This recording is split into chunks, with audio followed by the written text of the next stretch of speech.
Hello. Wow. Hello, hello. Next live program. Wow. I feel like I'm on network television.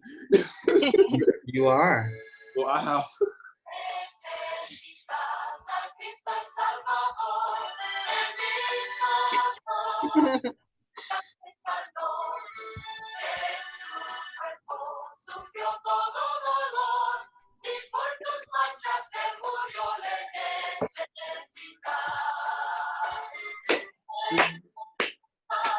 Ezekiel. I know him. Hey. Hey, bro. How you doing? Good, how are you doing? Reminiscing UT? Yeah, man. As you can see. Where are you actually? I'm at my house. Near Waco. Waco? Oh, swing. Yeah.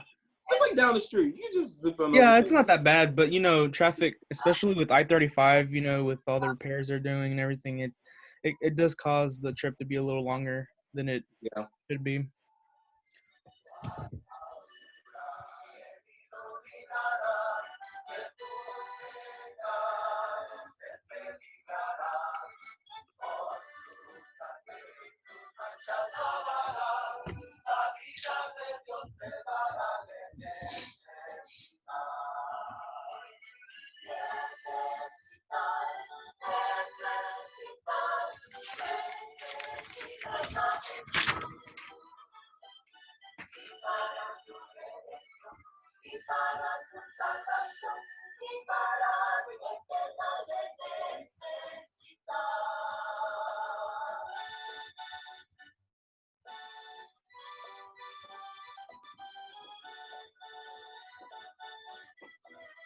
Who's on this? Who's the DJ of this hour? You know?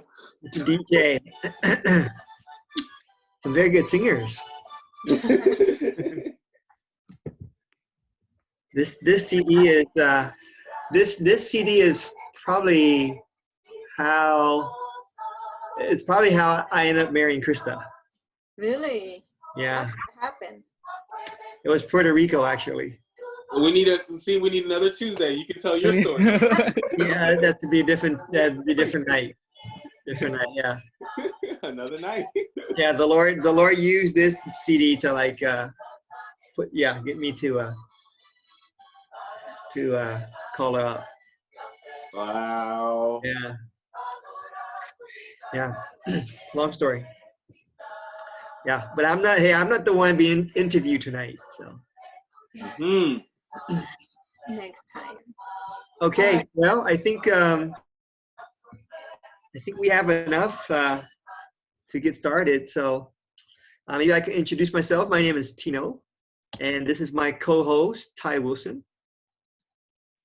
Hello, hello. Hello, hello. Hi. Thank you for joining us tonight. We like to call this time Testimony Time with Ty and Tino. I know that sounds terrific. We're working on the name. We're working on the name.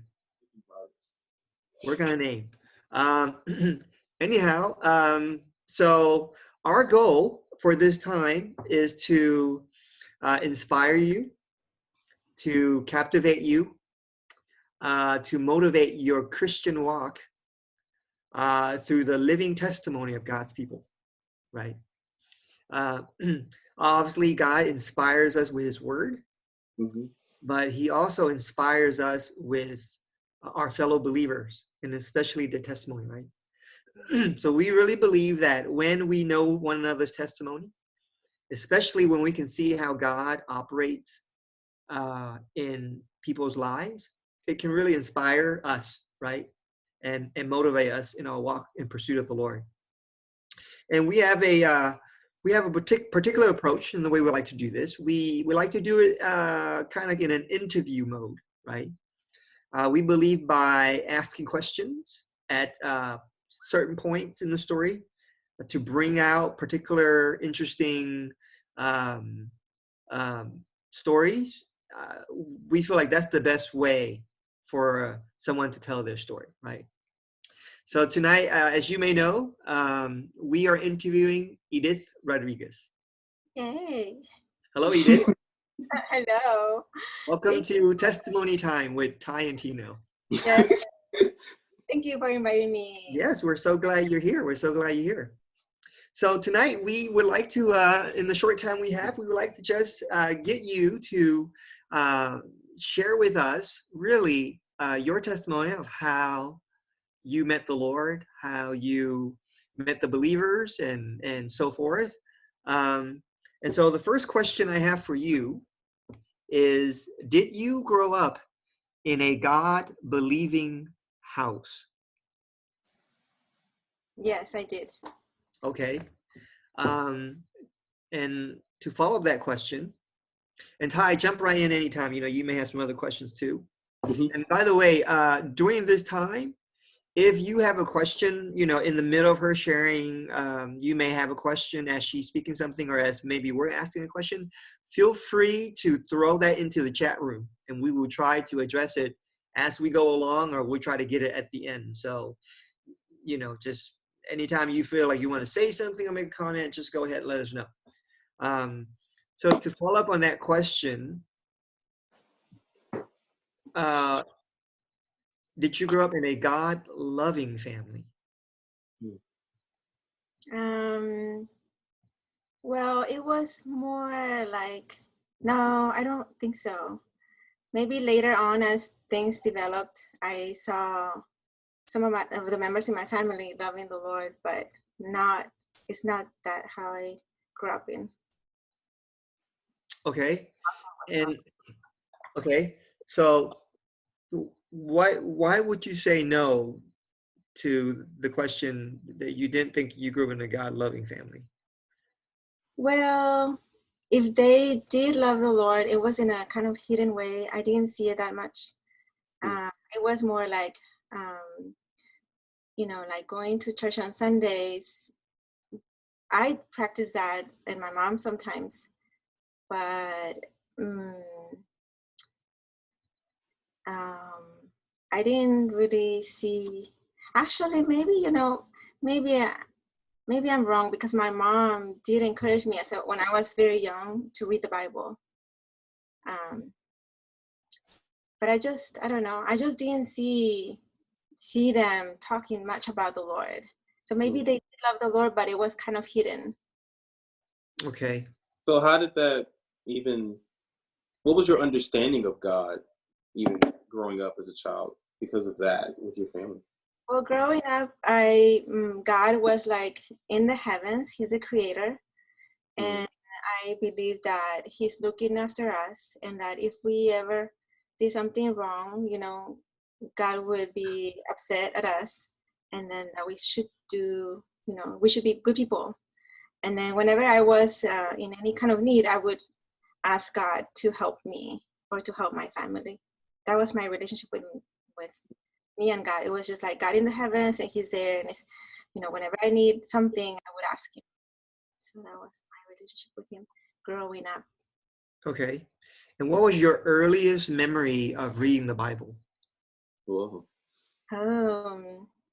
Well, maybe when I was, I don't know, 11, 12 years old.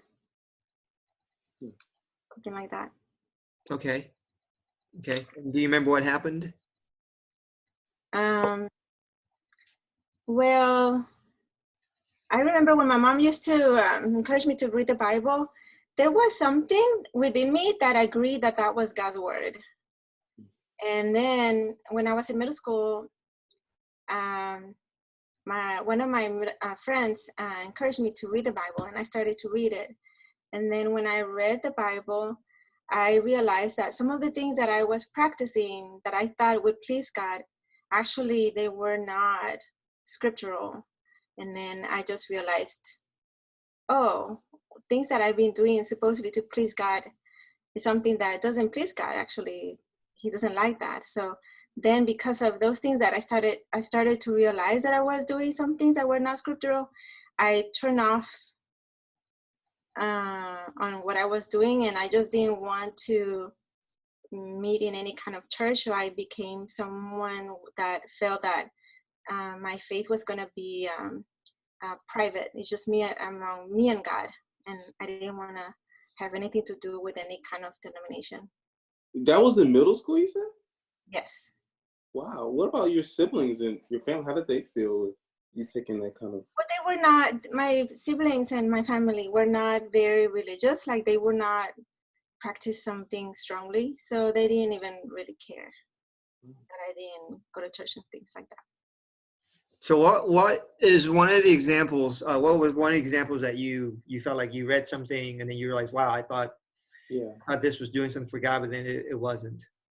Well, the worshiping of idols was, I don't know if I worship, but like on Sunday I would go to church, and then I would bring a candle to there were two idols, one symbolizing Virgin Mary and the other one Jesus, and then I would bring one candle to one of them, and then the next weekend the other one, because I only could bring one, so I took turns to bring one for one year, the other one next week. Gotcha. Okay. And you mentioned that your brother had influence in your pursuit of the Lord. Can you details on that? When I think I was still in middle school when my brother was a senior in college, and then one of his friends got killed by a person that was, not well mentally. And then because of that, he came really open to the Lord, and then he started meeting with some genuine believers with the church in Mexico. And then I noticed a big change in him. Like, he was just a different person. And there was something, for years he was, meeting with this group of Christians and reading the Bible. And he didn't try to tell me anything about God, but I noticed that there was a change in him. So then I started asking him questions about the Bible and about God. And I noticed that the way he responded, there was things that I couldn't understand what he was saying, because he talked about us having a spirit, and I couldn't understand what he meant by that. It was, but I didn't tell him, I just can't understand that. But that's just the way he's living. There was something that attracted me. I knew that there was something special about him, and that it was very attractive. And I think that was just, Christ in him. But at that time, I just didn't know what it was. But I just felt, that there was something special about him. What is the age difference between you guys? 8 years. 8 years. So when you noticed something different in him, what did you do? I didn't do anything. I just thought, okay, I'm not like him. He's special now, but I'm not special. So, yeah. Did that make you feel bad? No, I just thought, maybe this is just for him, to be close to God. I knew he's very close to God now. And I thought, okay, this is just for him, but not for me. Okay. Okay. So why did you think that? Why did I what? Sorry, what was the question? Why did you think that? Why did you think it's not for you, it's for him, but not for you? Because it was more comfortable to think that like that, because then I felt that I am free to live my life, and then I felt that he might not be so free. And how old were you at this point? In high school. High school. So probably 14, 15, 16, somewhere around there? Yes. Okay.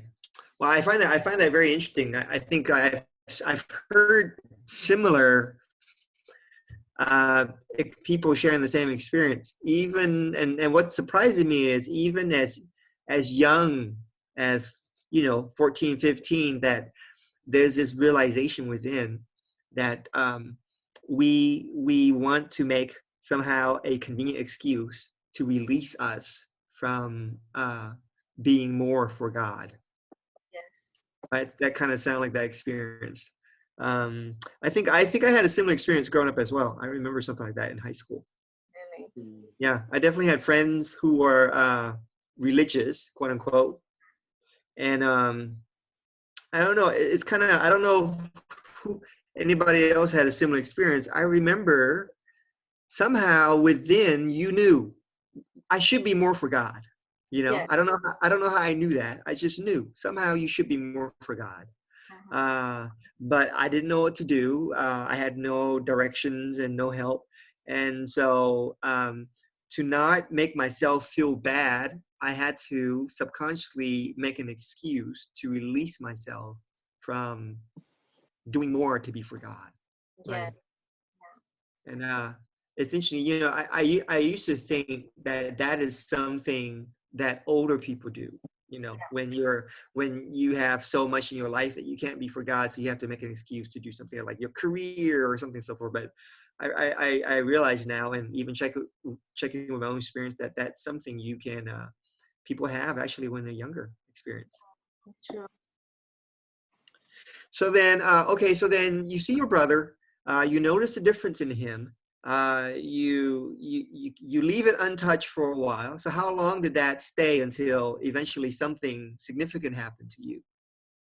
Well, he started hosting some home meetings in my house with my family, and then in one of those home meetings, the brothers were talking that the church is the body of Christ, and the church is not the place where you go to worship God, but it's actually all the believers in Christ, and that the believers, the church should be one because the church is the body of Christ, and as the body of Christ, you know, it's one. So then at that moment, I realized, oh, I am a member, but I'm not one with the body of Christ because I don't meet with anybody. So then that made me prayed. After that meeting, I remember praying, God, don't let me die if I'm not part of your body. So that was in high school. Then I didn't do anything to pursue because I was just very confused about different denominations, and I still didn't want to look for a place for a church. But so then I graduated from college, and after graduating, I started really wondering about like why God created man. Why are we here for? Then that's when I started to feel, okay, I do need to look for a church to meet.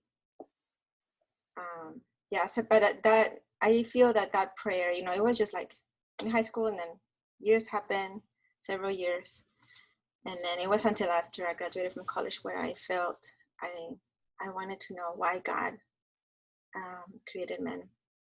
So in college, you never like had a feeling to read the Bible or meet with like Christian groups, or was there?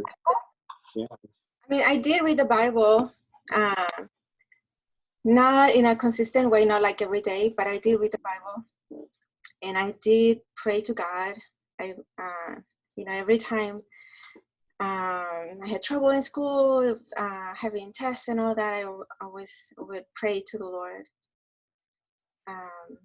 But I didn't really I was not interested in going anywhere. Yeah. Like, And again, this was all in Mexico, right? Did you go to yeah, school? all of this is in Mexico.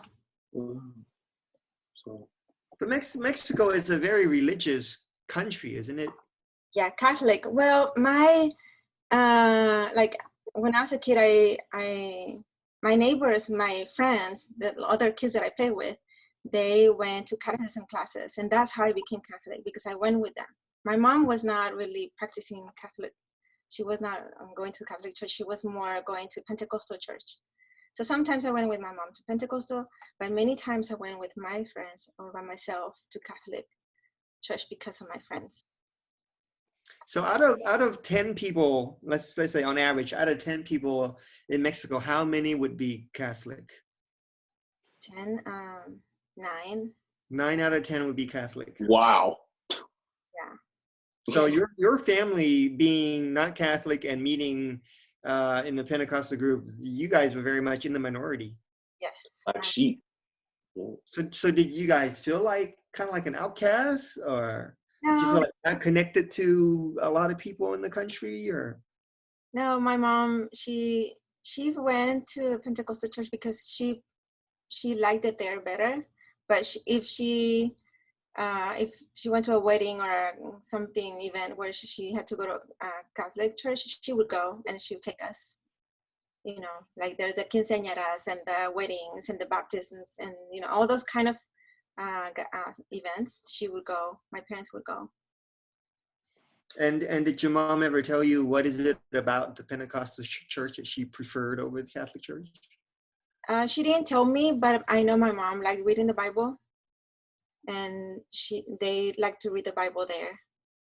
And she loved singing to the Lord a lot, and she loved praying. So I think all these things, you know, she got to experience more in the Pentecostal church. Okay. And seeing that in her, did that affect you growing up? Yeah, because she would encourage me to read the Bible, and then even though she didn't push me to go to a specific church, she wanted me to go to church on Sundays. She would say, you know, go to church, just whatever church, but you just go. Okay. And so you mentioned that when you were in college, there wasn't a lot of Christian activities as far as your involvement was concerned. And why was that? Maybe because of, in the past, I had experiences when I was pretty young. Maybe I was 10 or 11. I had Bible studies in my house with Jehovah's Witnesses. And actually, maybe it was a little later. Anyways, so, and it was a weekly thing. And I appreciated these two young girls come to my house and have Bible studies with me. And then one time my brother sat with me, and then he asked them if they have received the Lord. And then they tried to answer it in a different way, avoiding to answer the question. And then he kept asking, but have you ever received the Lord Jesus as your Savior? And so they said no. And they didn't believe you have to do that. So when I heard that, I was just very surprised. And after that, I just didn't want to meet with them anymore. And then, so because of that, I got kind of hurt by them. And then I just felt, you know, I think I should just read the Bible and just me and the Lord. And so pretty much for your 4 years in college, you didn't really get involved with any other Christian clubs. No. So how were you really like kept by the Lord? I mean, really very little Christian fellowship, maybe just your personal reading of the word and your brother's, you know, testimony that just always like what else really kept you? Like, that's amazing. Yeah, I don't know. I mean, one time when I was in college, one of my friends invited me to a Bible study she was going to have with other Christians. And then I said, yeah. So I went. And then the person that was going to lead the Bible study didn't show up. So they canceled it. And then the next week she invited me again. And I thought, no, I'm not going. You know, I just didn't want to go again. And I know that I knew that there was a Bible study going on with my friend, but I just was not interested. Because I just felt that I was just too busy with school. And yeah, I guess I was just not willing to give some time to pursue the Lord with others at that time. Okay. And when you think back up to this point, did you feel like you had some experiences of the Lord at this point in your life? When I was in college? I mean, I would say from the time you were growing up to now, did you feel like you had some? Okay. Whenever I went to some of the meetings with my brother, because, you know, my brother got married to a sister in the church. And after he got married, his wife would invite me to some of the meetings. So I went with her sometimes. And the meetings, one thing that I noticed in those meetings was that the people there really love the Lord, and that they love each other. but whenever and then because in the meetings, you know, they would like, they always share what they enjoyed of the Lord. And whenever they spoke, they use a lot of terminology that I couldn't understand, like God's economy. And, you know, they talked about the spirit in man. And I just was like, I didn't know what they're saying, but I didn't want to tell my sister-in-law or my brother that I don't understand what they're saying. When then after the meeting, they would ask, "What do you think?" I say, "Oh yeah, that was good," you know. But I wouldn't say, you know, what is it that you guys are talking about? So, and then another thing that they did was like the calling of the Lord's name. They like to call on His name just as a way to touch the Lord. But whenever they did it, I just thought that was very weird.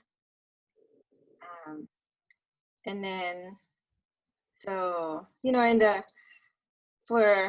span of several years, I did go to some of the meetings, but that was how I felt, you know. And the calling on the Lord's name, I just didn't like.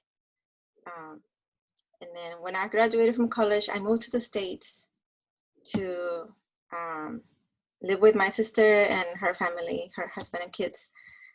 And then I was in the States to learn English. And while I was in the States, which it was right after I graduated from college, then I started to wonder, why did God create man? And then, so that's why I looked for the church in Odessa, which was close to where I was living.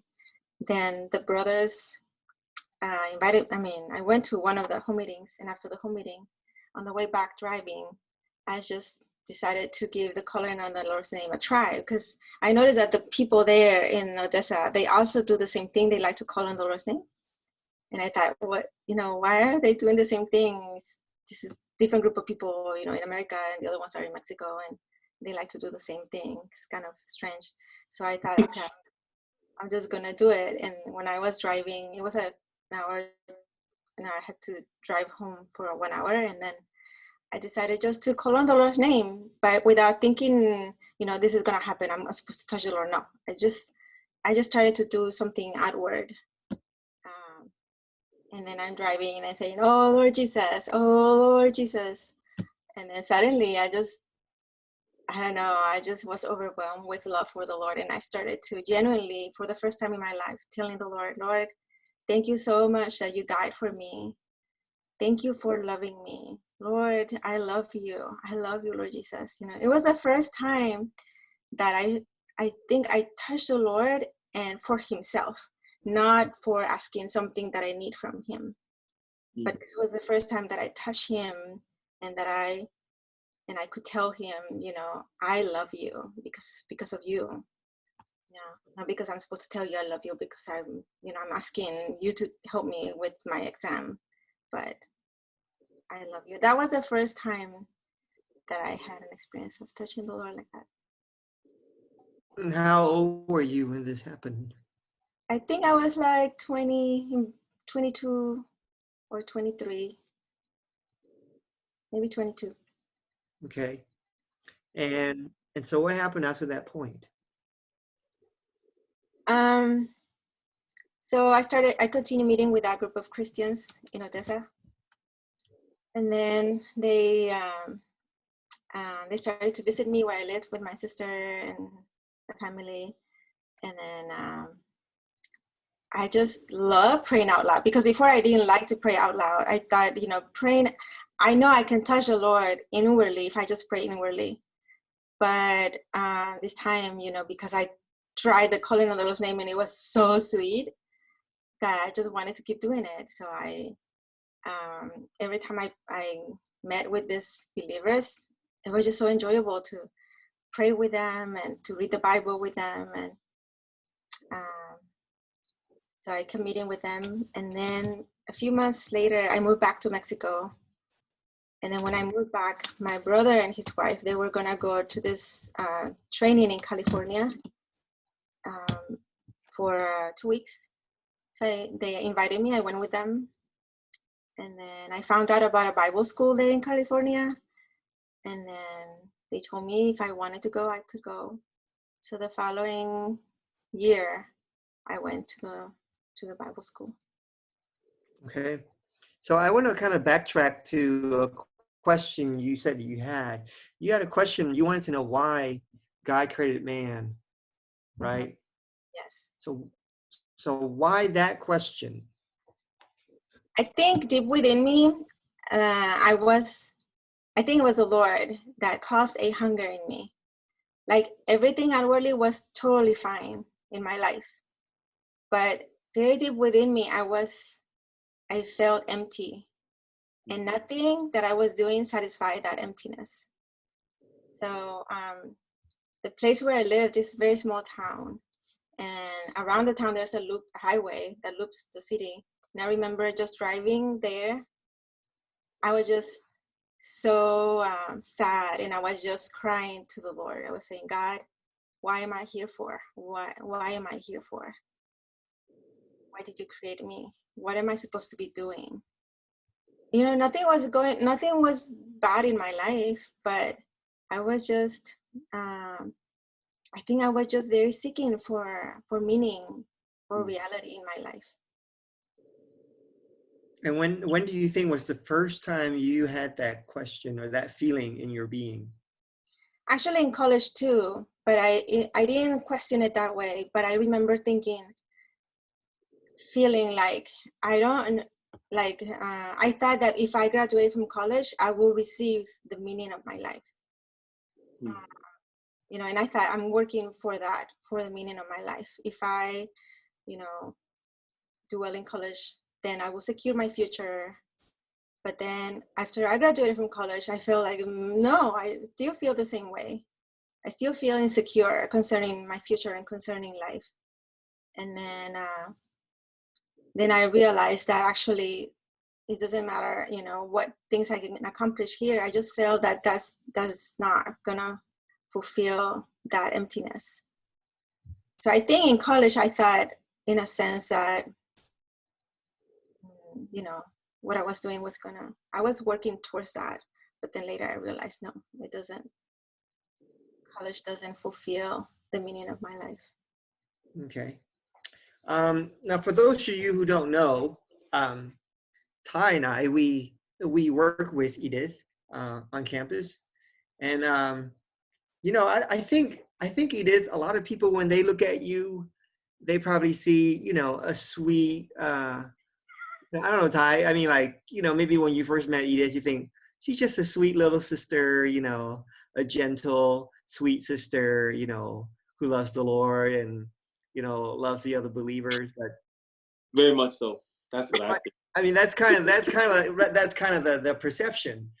But you know, Edith, through the years, I've actually have noticed you're really more like a tiger. Whoa. You're a tiger. I mean, she's a little firecracker. I don't know if you know that, Ty, but she's a little firecracker here.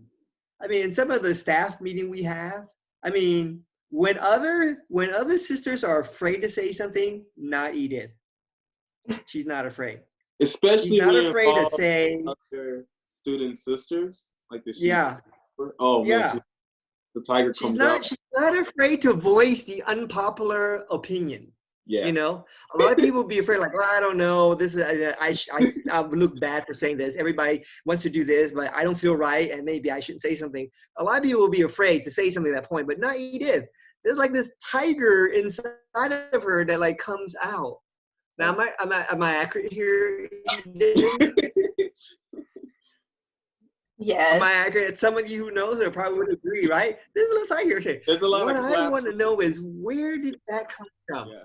Yes, where did that come from? I want to know where that came from. You know, do you know Brother Dick Taylor? Uh-huh. Okay, his wife. Dick Taylor, for those of you who don't know him, Dick Taylor was one of the teachers of a Bible school that some of us went to. Yeah, I think he's still there teaching, right? And so he used to play football.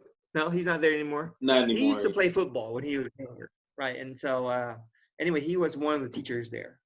Okay, go ahead. So his wife once referred to me, and this was like many years ago, because I went to the Bible school in '93, and she met me just for a semester. And, you know, I was very young in the church life. and she referred to me as a fighter. She said, Edith is a fighter. And I was like, huh, really? I don't know even why she said that, because I Wait, did you not at that time see yourself that way? no. So somebody saw something in you and said, by the way, you're a little firecracker, you know that, right? And then so then were you offended? Did you agree? Or what was going on at that point? No, I think I didn't get offended for sure. I just thought, but wow, I don't know why she thinks that I'm a fighter, but I saw it as a fighter in the good sense, fighting. Yes. That's how I saw it. But yeah, but I just didn't think why she saw me that way. But then later on, I understand why. I think I totally understand. Oh, tell us more. We want to hear more here. Well, okay. First of all, did this come from mom? Did this come from dad? I mean, what do you think this come from? I think my mom for sure. Okay. My mom was a fighter. Okay. So I think in my natural disposition or whatever, I think there is some kind of that personality. In one of my jobs that I had, my boss told me the same thing. He said, Edith, you're such a little person. Everybody thinks you're so sweet. Wow. I'm telling you guys, I'm not making this up. I am not making this up, okay? Anyways, and then I mean, that boss that I had, he was the director of the whole department. He was, he had a high position in his job. And one time he tried to be mean to me, and I didn't let him. You roar back at him. The tire came out, bro. The tire came out. Yeah, and then he was like, yeah. Anyways, yeah, but I feel one of the things I have learned, and I'm still learning, is to hate Satan. God loves us, and he wants to gain his bride, but God also has an enemy. And this enemy is not just God's enemy, it's our enemy. And I forgot where I heard that. We need to learn to hate Satan. Wow. And we shouldn't be, naive or passive concerning him. God has given us authority to fight in prayer, to bind him. And then, so I think the more you live life and the more mistakes you make, the more you also hate Satan, because, he's our enemy. And so.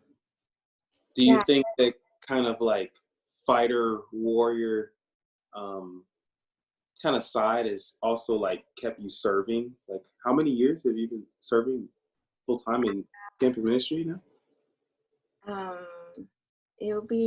I started in the summer of 2000, so it will be 20 years. Wow. Yeah. Y'all get that? 20 years. 20 years now. 20th anniversary. Two decades. Wow.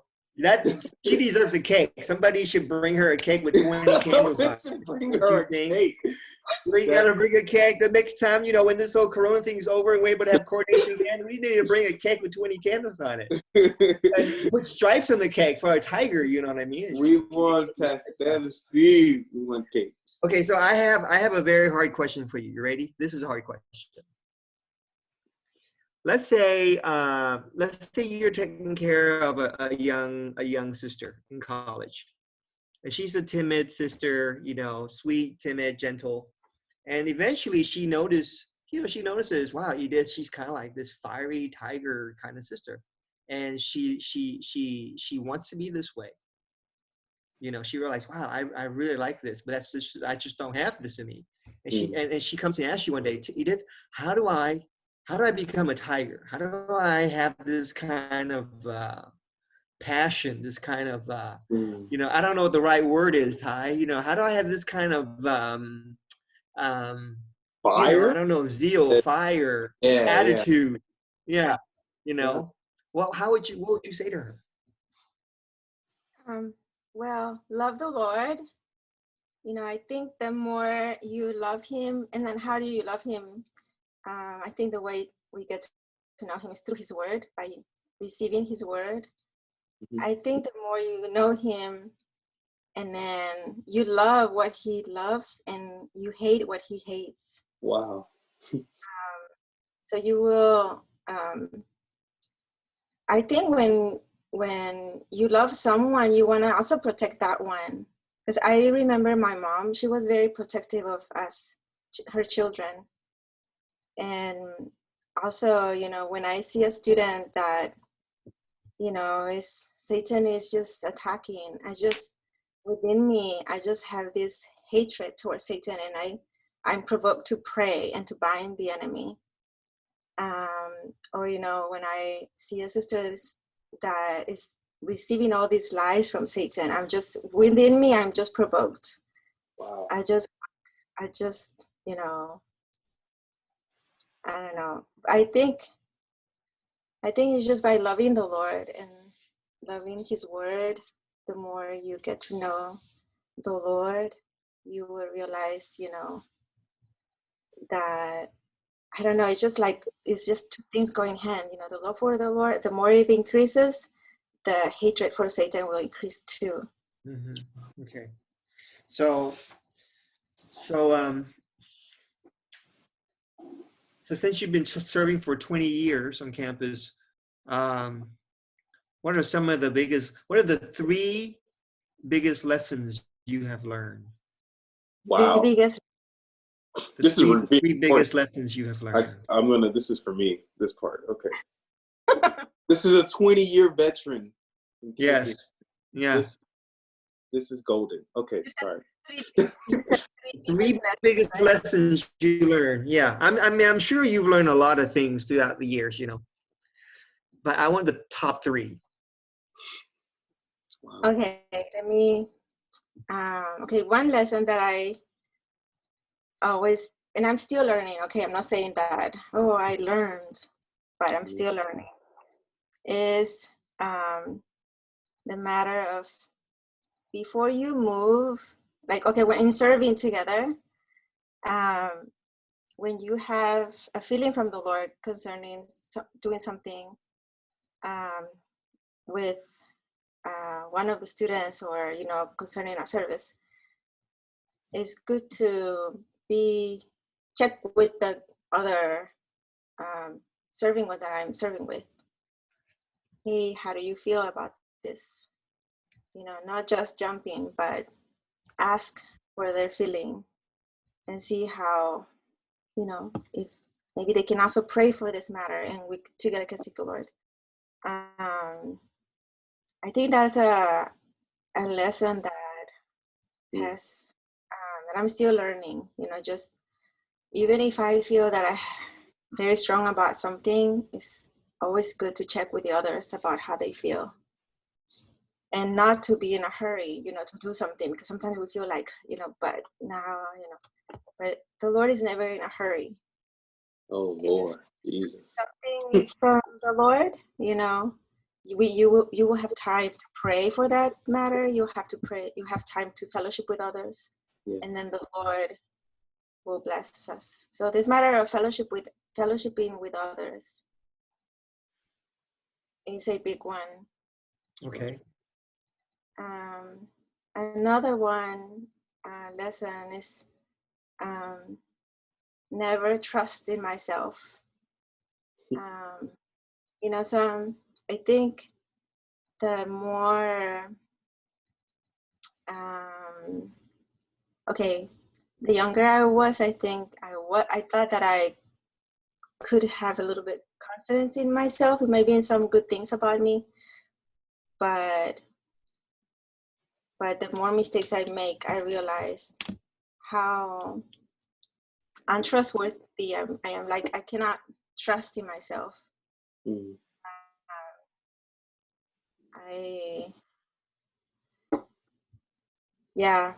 So if it's just and because of that, actually, maybe it goes with the first one, because we should never, I should not trust in myself. So that's why we need to pray more, seek the Lord, and then seek the Lord through the saints, through the other brothers and sisters. And then also another big lesson is to always invest a lot of time and just invest more on those things that are close to you that you're serving with. Like invest regarding time and your heart, and learn to open to those close to you. You know, just invest in every area with them first. And then when you invest with them, you'll have good fruit. But if I feel that, you know, oh, I can, you know, I'm good at this, I'm just gonna run doing these things, it's just, I might be able, if I'm eloquent or something, I might be able to accomplish certain thing, but that thing is just not gonna last. I mean, the Lord has shown me, you know, it just won't last. But investing in the group of saints that I'm serving with, like getting to know them, spending time, and the more you get related with that group of saints that you're close with, then you'll love them. And then based on that love relationship that you have with them, then from then on, labor together. Okay. Wow. Okay. Let me also ask you this. Just to change your pace, in the 20 years that you have been serving, what's the funniest moment you have had? Sorry, your voice was cutting out a little bit, so can you repeat the question? Yes, in the 20 years that you have been serving, what is the funniest moment you've had? The funniest moment. Okay, I can't remember what was the funniest. But Because you had so many? Because I had so what? Because you have had so many? Oh, no, okay. This afternoon, for some reason, I remembered one very funny moment. Aha, you see? That's the right question here. But I don't know if that's the funniest. But it was really funny when we were getting ready for a team reunion in the coordination, and we were doing folders. I think I remember that because I was anyways, I was looking at some folders. And by the way, how did you become the folder lady? This is the folder lady here we're also talking to. She does the folders for like every conference? She does, as far as I know, she does the folders. I mean, in the kingdom, she'll probably still be the folder lady. So we had all the, you know, we were supposed to work on this, so many folders we had to put together, like all the full-timers, and me and another sister have made all these copies, and we laid them in these tables, and we arranged the tables and everything in order so that there will be an assembly line with the full-timers, and they put in the folders together. And so I was talking to all the full-timers and telling them, kind of giving them instructions on what we were gonna do. And then I wanted to make little groups of people, so everybody goes to different parts where the tables were, where all the papers were. So I was telling them, you know, okay, so we're gonna break now, and I forgot, I said something like, you know, okay, we can go now. And then everybody wanted to rush, and I said, no, wait. How about we just have small groups go to each table? And they said, why? And I said, because then if you all go at the same time, you're all gonna be like, oh, and then everybody just started laughing.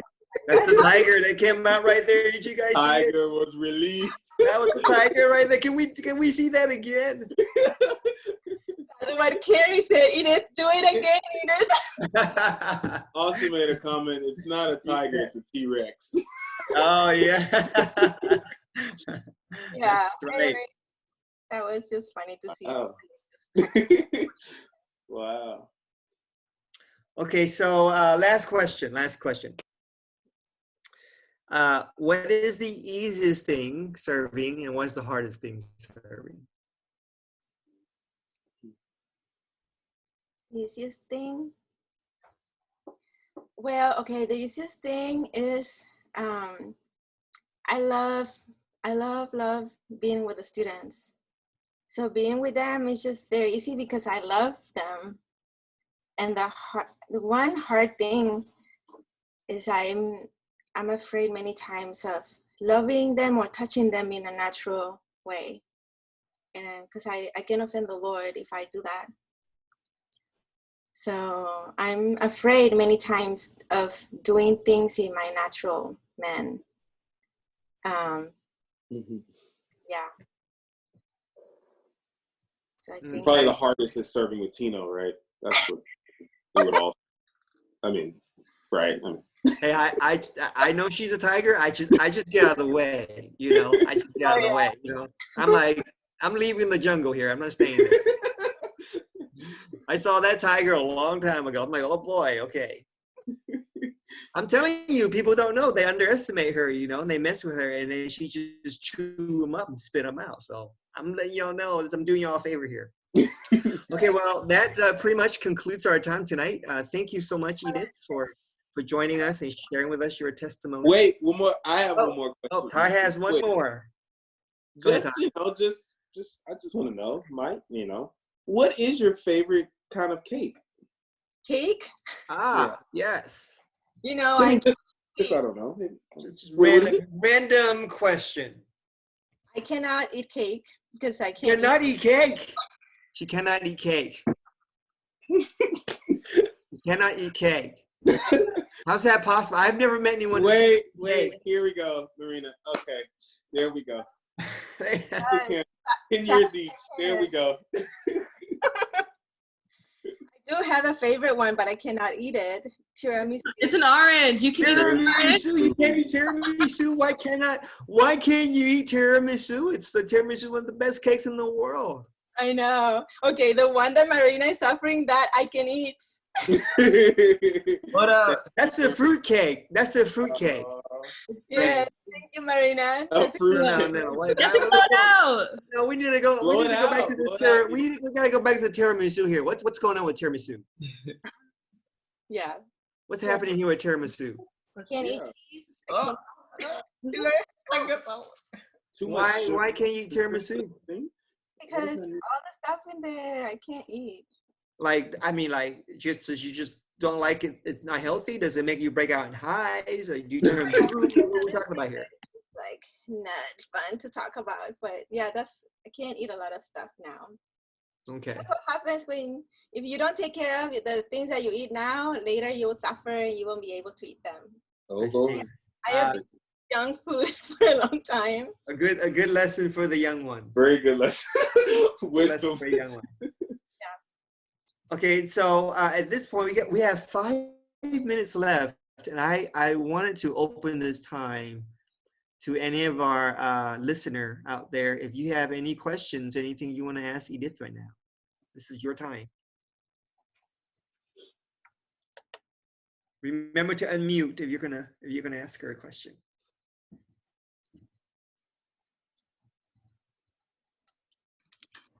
Edith, my brother wants to know if all of your family are believers. He wants to know if what? Sorry? If all your family members, like your brothers and sisters. Yes. Now they are. Amen. Yeah, I have 6 siblings and they all are believers. And my parents were too. Now my parents are with the Lord now, but they did receive the Lord before they left.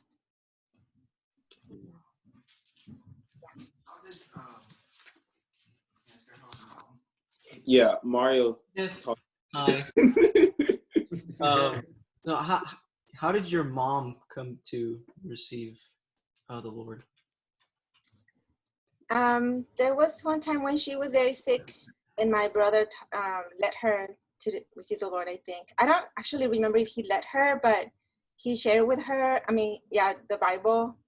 And I think that's when she first received the Lord. Wow. Amen. Nice. How old were you when that happened? I was pretty young. Also, maybe maybe when I was 12, but like before then, my mom had already been going to Pentecostal church, and I thought that she was maybe saved then. But one time I asked her when was the time when she thinks she received the Lord, and that's what she told me. Gotcha. Maybe she was going, but not. She wasn't saved or something. Gotcha. Edith, how many sisters do you think you've taken care of in your time? Wow. I have no clue. I mean, just give like, At least 20. At least 20. How many sisters since I've been serving full time? Honestly, I have no clue. A lot. I have a lot of babies. Oh. And they many of them are already married and with children. Yeah.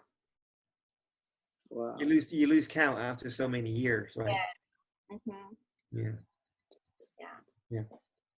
Do you think you're in it for the long haul? As long as the Lord allows. Yes. Wow. The privilege. 20 more years, Lord. All right. Yes. Thumbs up here. 20 more years. I know. If Caleb did it, why can't I? Right? We need 2 more candles, Marina. Candles. 2 more candles. Hey, 20 more years of eating healthy, and maybe she can have tiramisu by then. Wow. Yes. There you go. You can do 20 years of healthy eating. And there'll be a tiramisu cake with 40 candles on it for you. Oh, really? Yeah. But you know what? When you change your diet, your taste buds also change. Wow. It's amazing. But one time I was like, okay, I took a bite of a cake out of frustration because I really wanted it. And then when I took the bite, I felt all the butter. And then I had to spit it out. I didn't like it. Most people like butter. I'm just letting you know. Most people like the taste of butter. They tend to take another bite when there's butter in something. Yeah. Mm-hmm. I think we can make you a tiramisu without butter. Just leave the butter out. Without cheese. Without cheese. Maybe without you can. Sugar. You're really good, bro. Without cheese, sugar, or chocolate, or cream. You'll be the only person who will eat the cake. I know. Any more questions from the dear students? Maybe because y'all maybe not have this opportunity to ask Edith. What's your favorite Bible verse? Whoa. That's a tough one. Well, yeah, it is. But okay, one that I really, really like. I don't know if it's my favorite, but I love is Revelation 19:7. Ah, yes. Very good. Good verse. Good verse. Yeah, that's all right. Listen, I think every Christian probably at some point in their lives are going to get asked that question. So if you don't have an answer to that, you better start working on one now. Sooner or later, somebody asks you, "Hey, by the way, what's your favorite verse?" You're gonna have to be ready to shoot that one out. Yeah. Who is the most difficult full-timer you've ever had to serve with? Wow. Okay, I can't say you, Tino. It wasn't me. I know it's not me. I'll say Tino. I know that, Ty. I should tell you, get in line, right? Join the list. Actually,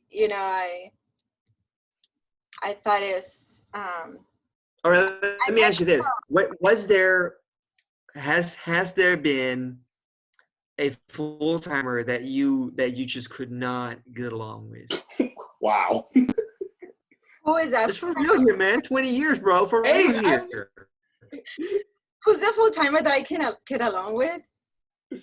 Is that what you're asking? Yeah, just don't tell us who. Don't tell us who. But have you had the experience of you met a full timer and you're like, wow, we do not get along. Like I cannot be with this person. Okay. I did have once. Well, actually, maybe not just once, but I remember now one person. And but I don't know. I got over it. The Lord did something. And Why is that funny, Ty? I don't know what happened, but the Lord Jesus did something in me. And then now when I see that person, it's just sweet to see that person. It's like, oh, I have a heart for that saint. Amen. Yeah. So it's good, But yeah, I have had experiences where, it's just difficult to be with some saints. Yeah. But we all are in different stages in our spiritual life, and that happens. Mm-hmm. But if we just stay open to the Lord and invite the Lord into that, Mm-hmm. the Lord, will do something. Yeah, no, that's a real thing. I mean, that's a real thing. It's Yeah. not a fairy tale, right? It's But real life. But I did try many times to avoid, when I was in that situation, I did try to avoid that person, which is not good, but I did it. Mm-hmm. Yeah. We have a buzzer beater question. Uh-huh. What is your favorite hymn? My favorite hymn? Yeah.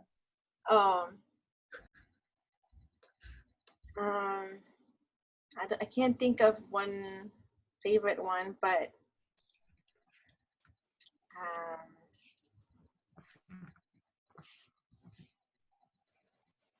I like so many. I don't know.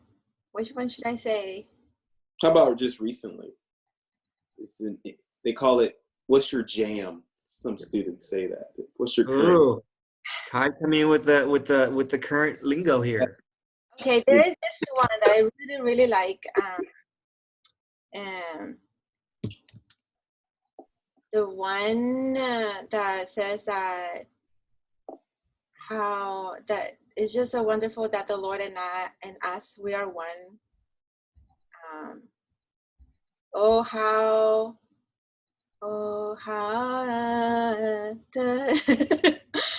How far-reaching, deep and far-reaching. Wow. Isaac, okay. Yes, that one. I guess that hymn, 152, I think. Oh, how far-reaching. What else does it say? About how deep and how far-reaching is thy love, dear Lord, to me? That one. Yes. Yeah. That hymn used to make me cry every time I sang it. Uh-huh. I just. Wow. Yeah. Okay. Well, that will be a good way to end it. I think right now we could just have Edith do a solo for us, and we can call it. Yes, we just call it Edith solo. Oh, the heart. Yeah, you get in the heart. You can sing us that first stanza. Wow. They're my baby. And the cake, the fruit cake with the heart. Oh my. The fruit cake. It's a fruit cake. Yes. Fruit cake with the heart. There it is. There it is. Thank you so much for joining us tonight. Let's see, we will continue this next week. Just an update for those of you who are interested in tuning in again to listen to the testimony. Next week, we will be interviewing Chris Hall. Yay. Yes, we'll interview Chris Hall. He is, unfortunately, he's not available at 9 p.m., so we will do it at 3 p.m. in the afternoon. No, I'm sorry. Is it 3? Yes, 3 p.m. in the afternoon. So next week, Monday, will be 3 p.m. We'll send out a link. We'll send out a Zoom link for everybody. We'll send out the schedule and let you know. But that'll be Chris Hall next week. Okay. And if you guys have anybody in particular that you really want us to interview, just text us, text Ty or text myself, and we'll see if we can corral them and get them here into one of our programs. Yeah, I can get anybody, so just let me know. Yes. Ty's the man. Well, thank you again, Edith, so much for joining. Thank you so much, Edith. I would love this. Thanks a lot. Thank you. This is my first time hearing your testimony, too. I really appreciate it. Thank you. Yes. And now, Ty, you too know to get out of the way. Wow.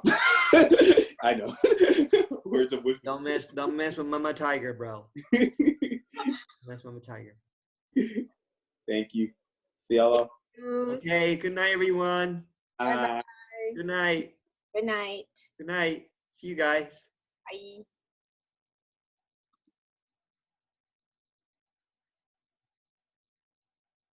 So study time?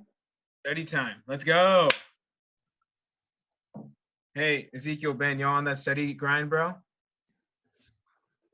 Bro, yes. Bro, Yeah. okay. I have a like test to do though, so I'm probably gonna mute or